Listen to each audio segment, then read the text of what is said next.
everyone, welcome back to the attic. Nicole here. This week I wanted to do something a little bit different. I wanted to try to make something in one day, so I decided to make a big D20. I've seen a lot of inspiration for these online and had found some different files to go off of on Thingiverse and then modified them for myself to make this one specifically. So let's build it.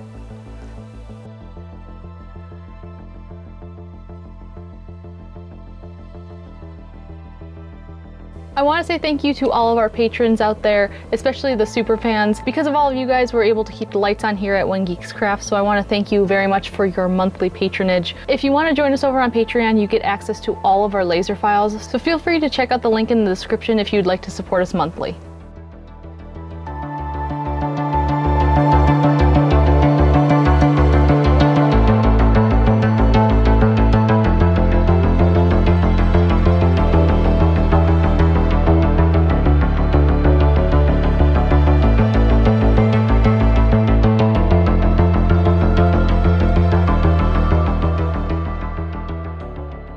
When you download the files from Thingiverse, you get a 3D printing file as well as a basic laser cutting pattern. These pieces are really intended to be screwed together. When I created my version of the file, I really wanted to use mirrored acrylic to cover those screw holes. What I didn't account for was the fact that the screws would actually sit proud in the finished piece, not allowing me to glue down the mirrored acrylic like I had planned. It was at this point after designing and laser cutting everything that I just decided to glue it all together.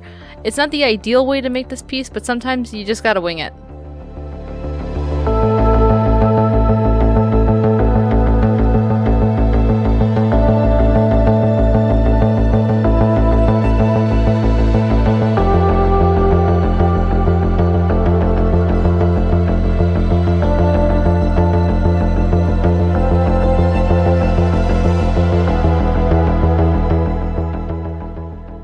After lining up the acrylic pieces on the tape, I used UV resin to fill the numbers. I started by filling the voids halfway with clear resin.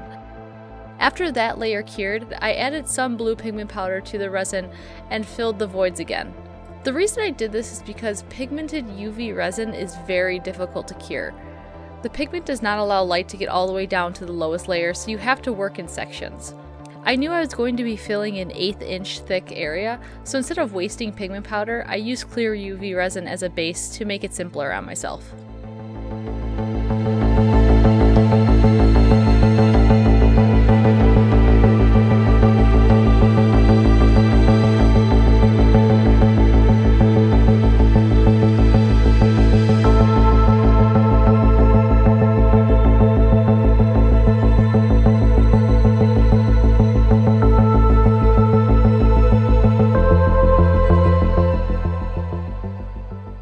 I use brass rods to cover up the gaps. These are just super glued in and really only there because I really like the way that brass and walnut look together.